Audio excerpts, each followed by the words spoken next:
Usikum və nəfsi bitəqvallah. Həm sizi, həm özümü ilahi təqvaya dəvət eləyirəm. Gizlin və aşkar Allahdan çəkinməyi özümə və sizə tövsiyə eləyirəm. İlk cümə xutbəmizi Quran-ı Kərimin Bəqərə surəsinin 143-cü ayəsi ilə başlamaq istəyirəm. Həmin ayədə uca Allah buyurur ki, və kəzəlikə cəalnəkum ummətən vəsətan. Buyurur, beləliklə biz sizi orta bir ümmət elədik. Orta ümmət. İki şeyin arasında olan ümmət elədik. Allah bu ayədə müsəlmanları orta yolu tutan bir ümmət adlandırır. Mötədil ümmət. Ortada olan ümmət. Yəni, nə deməkdir bu mötədil, ortada olan ümmət? Yəni, nə ifrat eləyir, nə təfrit eləyir. Biz gərək Quranın bu əmrinə əməl eləyəndə belə başa düşülür ki, biz gərək nə öz dəyərlərimizə qarşı laqeyd olaq, nə də o dəyərlər bizi radikal eləməsin. Yəni, o dəyərlərə sahiblənməyək ki, başqalarını kafir çıxardaq, başqalarını səhv çıxardaq, başqalarını pis bilək.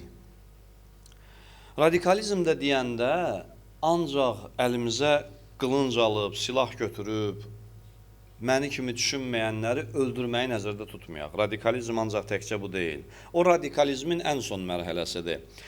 Biz radikalizmin qarşısını almağa çalışırıqsa, dini radikalizmin, dini ekstremizmin qabağını almağa çalışırıqsa, ilk öncə onu formalaşdıran ilkin formanı tanımalıyıq. Nədən yaranır bu insanların ifrat eləməsi dini mövzularda? Dini radikalizmin ilkin forması bir-birimizi müəyyən fikir ayrıcılıqlarına görə düşmən hesab eləməkdir. İlkin forması bax budur. Bir-birimizi dini cəhətdən hər hansı bir fikir ayrılığına görə düşmən bilmək bu radikalizmin təməlidir. Bir müsəlmanın yanaşmasını bəyənmirəm. Mən onun yanaşmasını bəyənmirəm və düz hesab eləmirəmsə, onu tənqid eləyə bilərəm. Yəni, bu iş düz deyil və yaxud da daha düz olanı izah eləyə bilərəm. Ki, daha düz olan budur, bunu belə eləməyək. Amma fikir ayrılığına görə öz din qardaşına düşmən ola bilməzsən. Bilməməlisən də, düşmən gözü ilə də baxmamalısan. Radikalizm odur ki, fikir ayrılığına görə düşmən gözü ilə baxırsan. Nifrət etməyə başlayırsan. İçində bir şiddətli bir ona qarşı nifrət hissi formalaşır.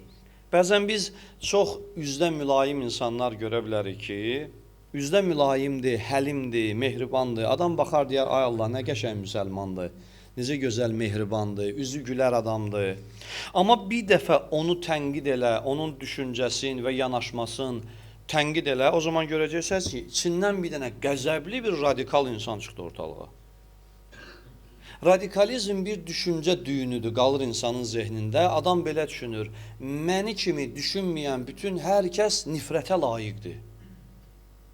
Ola bilər də mən sənə kimi düşünmürəm. Düzü bilirsən, sən gəl düzü öyrəd mənə.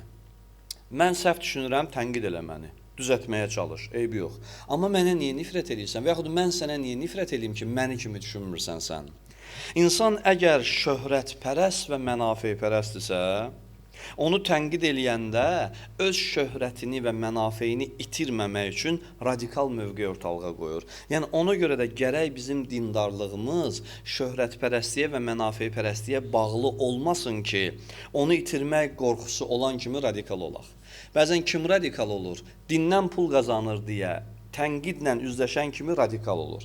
Dindən nüfuz qazanır, ya dindən nəsə əldə edir deyə, tənqid eləyən kimi bir işini dərhal içindən bir radikal düşüncə çıxır ortalığa. Yəni, radikal dindarlıq din nəticəsində nəyisə qazanmağı itirməyin qorxusundan yaranır həmişə. Bir adam ki, dindən nəsə qazanmırsa, dini özü üçün qazanc ünvanı eləməyibsə, o adam radikal olmur. Elə adamlar radikal olmurlar. Radikallar həmişə dindən nəsə qazanan adamlar olurlar, bəzən. Həmişə yox, qoy həmişə deməyim. Bəzən, çox vaxt belə olurlar. Radikal dindarlıq bəzən ifrat sevgidən də yaranır. Adam, məsələn, çox sevir deyə radikal ola bilir. Məsələn, Əli əleyhissalamın dövründə bir dəstə insan var idi. Onlar İmam Əli əleyhissalamı o qədər çox istədilər ki, Əstəğfurullah, Allah keçsin günahımızdan, İmam Əliyə Allah dedilər. Əli əleyhissalam öz sağlığında. İmam Əli əleyhissalam onları tövbəyə dəvət elədi. Dedi, bu düşüncə özdən əl çəkin. Hətta bir tarixdə qeyd olunur ki, bir quyu kimi bir yer qazdırdı, bir tərəfindən oyuq qoydu, keçid, bir tərəfində od qaladı. Onları da yığdı ora. Dedi, bu oyuqdan tövbə eləyib keçənləri bağışlayacağım. Hamı çıxın deyin ki, tövbə eləyirik. Sən Allah deyilsən, əstəğfurullah. Allahın bəndəsisən. Onlar dedilər, yox, biz yanmağa razıyıq, amma yenə də səni Allah biləcəyik. Və yandılar da. Təsəvvür eləyin. Adamlar yanır, deyir, yox, biz səni elə Allah bilirik. Sən elə Allahsan ki, bizi də cəzalandırırsan. Əli əleyhissalamı ifrat sevgi səbəb olar ki, bəzən imamlara qarşı, məsum insanlara qarşı onları Allah bəndəliyi səviyyəsindən çıxardar adam.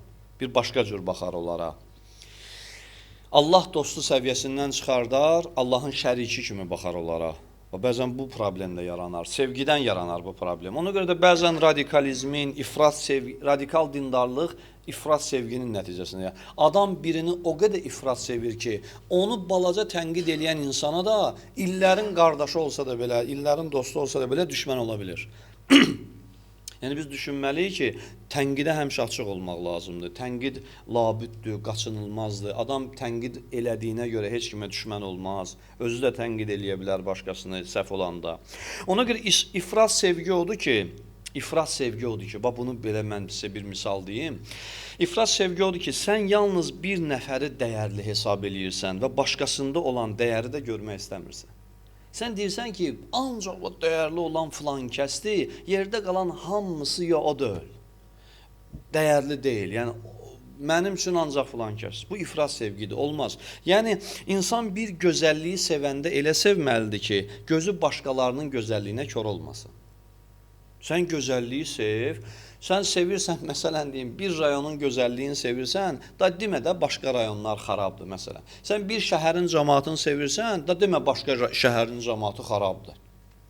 Sən öz kəndini sevirsənsə, o demək deyil, başqa kəndlərin gözəlliyini görməməlisən. İnsan sevəndə öz ailəsini də, dostunu da, o demək deyil, deməlidir ki, bunlardan başqası yalandır, bundan başqası pisdir, dəyərsizdir. Öz dostluğu tərifləyəndə başqalarının dostunu pisləmə. Bir dini düşüncə forması ki, mən bunu burada deyim, bu cümə xütbəsində bunu xahiş edirəm, xüsusi yadda saxlayın.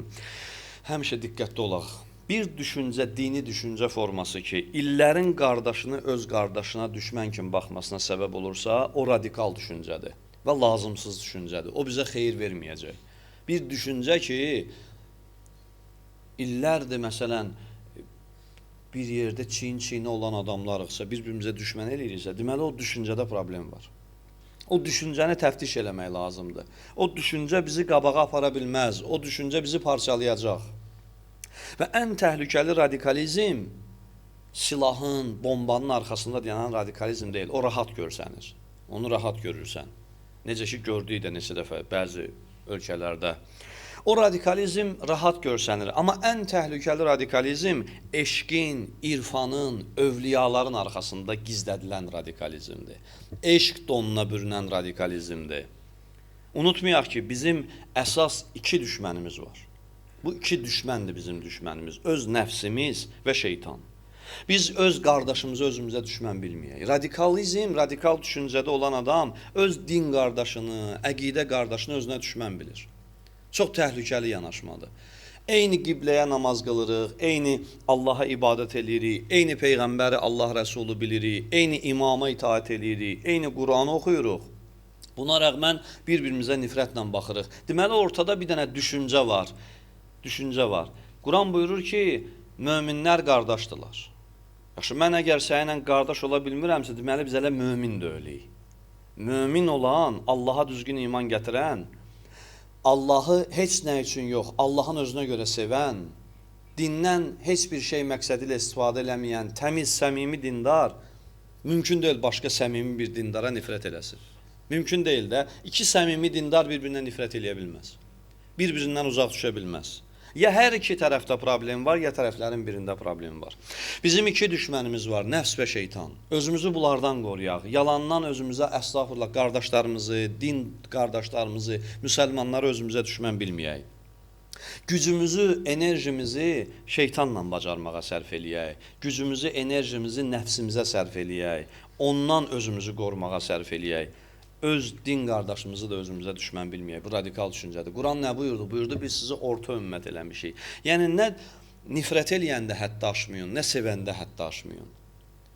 Bir insandan sənin xoşun gəlməyə bilər, amma onun yaxşı tərəflərini görməzdən gəlmə. Mərd adam o adamdır ki, xoşu gəlmədiyi adamın da yaxşı tərəflərin lazım olanda təqdir eləyə bilsin.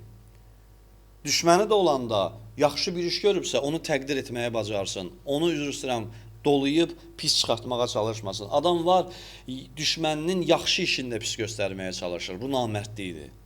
Düşmən də olanda gələn mərd düşmən olasan. Harada görsəz ki, sözümü sona çatdırıram. Harada görsəz ki, bir dini düşüncə tərzi qardaşı qardaşa düşmən eləyir. Müsəlmanları parçalayır, qaçın o düşüncədən, onda bizə fayda yoxdur. Nə qədər irfan, eşq donuna, övliyaullah donuna bürüsələr də qaçın o düşüncədən. O düşüncə bizi məhv eləyəcək. O düşüncə bizim aramıza girib bizi parça-parça eləyəcək. Dostu dosta düşmən eləyəcək, qardaşı qardaşa düşmən eləyəcək, məscidləri boş qoyacaq. Müsəlmanları qərib eləyəcək. O düşüncədən qaçmaq lazımdır. Və Həzrət İbrahimin məsələsini sizə misal çəkim. Məşhur hadisədir də, çoxunuz da bilirsiniz bunu. Həzrət İbrahim əleyhissalam qonaqpərvər insan idi. Quran onun qonaqpərvərliyini nümunə çəkir insanlara. Allahın xəlili idi Həzrət İbrahim. Dostu idi yəni. Heç vaxtda süfrədə tək oturub çörək yeməzdi. Mütləq bir qonağı olardı. Gedərdi, qonaq tapardı, çağırardı, dəvət eləyərdi. Onunla bərabər çörək yeyərdi. Bir dəfə oturdu süfrəyə, qonağı yoxdur. Oturub tək yemək istəmir, durdu, bazarı gəzdi, haranı gəzdi, indi adam axtarır ki, bir nəfər uyğun bir adam tapsın. Gördü bir fəhlə, hambal, bir çörək işləyən bir insan, toz torpağın içində bir işləyən insan mənə kimi. Məsələn,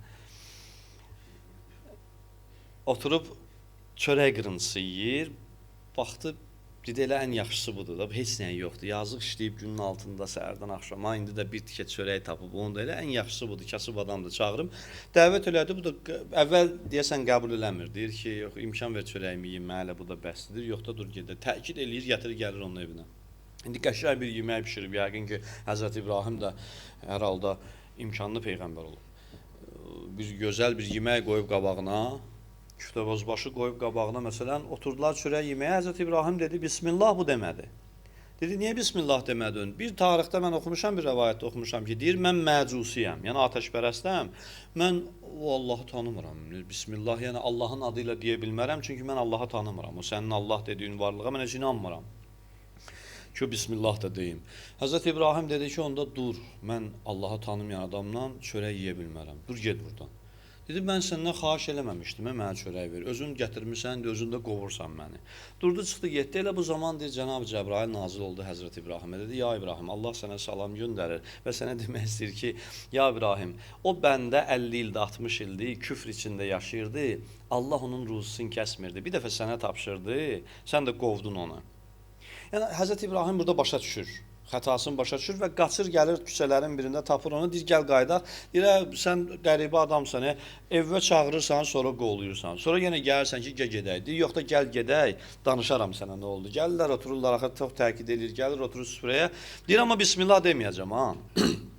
Yəni, gözləmə ki, bir tikə çörəyə görə Bismillah deyəcəm. Oturur çörəyin yiyəndə Həzrət İbrahim deyir ki, başıma bu iş gəldi. Mən Allahın peyğəmbəriyəm, İbrahiməm. Tanıyırsan məni? Dedi, hə, tanıyıram. Səni evimdən qovandan sonra Cənab Cəbrail, Allahın mələyi mənə nazil oldu, mənə belə bir söz dedi. Bu da baxdı, dedi ki, bir Allah ki, bir kafirə görə öz peyğəmbərini danlayırsa, o Allaha iman gətirmək olar. O Allah iman gətirməyə layiq Allahdır. Və iman gətirdi, Həzrət İbrahimin yaxınlarından biri oldu. Burada nə nəticə çıxır ortalığa? Bir dənə diqqətli olun, Həzrət İbrahim bir balaca ifrat elədi. Allahın rəhməti kimi rəftar eləyə bilmədi, gördünüz? Yəni, məsələn, Bismillah deməyən adama qarşı dözümsüzlük göstərdi. Allah da başa saldı ki, elə eləmə. Mən Allaham, mən dözümsüzlük eləmirəm. Sən də eləmə dözümsüzlük. Adam kafiri deyir, Allah qapından qovma, biz bəzən din qardaşımıza düşmən oluruq. Din qardaşımızın dəvət elədiyi məclisə getmirik. Nə var orada filan kəs var, yox mənim ondan xoşum gəlmir, ya o deyir ki, mənim ondan xoşum gəlmir. Allah başa salır ki, kafiri süfrə önündən qovma, mən deyirəm, yox mənim filan kəs orada dini düşüncədə, o belə deyir, mən belə deyirəm. Ha bu nə qardaşlıqdır, bu nə dindarlıqdır, bu nə dindir. Biz yaşayırıq, bəziləri yaşayır Allah bizdən. Heç vaxt mən belə din yaşamamışam. Mənim də çox adamdan bəzi məsələlərə görə tənqidi yanaşmam olub. Heç bir zaman düşünməmişəm ki, mən adama nifrət eləyim. Nifrət etməyi mən özümə yaraşdırmıram öz din qardaşıma. Çox da ki, düşüncələrimiz fərqli ola bilər, bəzi məsələlərə fərqli yanaşa bilərik, səliqəmiz başqa olar, yanaşmamız başqa ola bilər. Müəyyən fikir ayrılıqlarımız ola bilər, amma bunlar heç vaxt səbəb ola bilməz ki, mənim qəlbimə bir din qardaşımın nifrəti düşsün, kini düşsün. Mən buna imkan verə bilmərəm. Çünki bilirəm ki, bu şeytandandır. Bunu istəyən şeytandır və mən şeytanın qabağını almaq üçün həmişə özümə şəxsən deyirəm, təlqin eləyirəm ki, kimliyindən asılı olmayaraq la ilahe illallah əhli var, qiblə əhli var, Allah tanıyan adamlar var, onlara nifrət eləmək olmaz. Olmaz, onları düşmən bilmək olmaz. Düşmən bilmək istəyirəmsə, birinci öz nəfsimi bilim, ikinci şeytanı bilim və şeytanın dostlarını bilim. Şeytanın əlaltılarını bilim. Düşmən olmağa qalsa, din düşmənlərini düşmən bilim. Nəinki öz müsəlman qardaşımı, nə var ki, fərqli dünya görüşlərinə və yaxud da fərqli yanaşmalara sahibi. Ona görə də ənənəvi İslami düşüncələr ki var, o ənənəvi İslami düşüncələri yaşayan insanlar gərək bir-birinə həmişə qardaş gözü ilə baxsınlar. Allah bizi həmişə bir-birimizə o qədər mehriban eləsin ki, aramızdan o el misalı deyək, su keçməsin inşallah.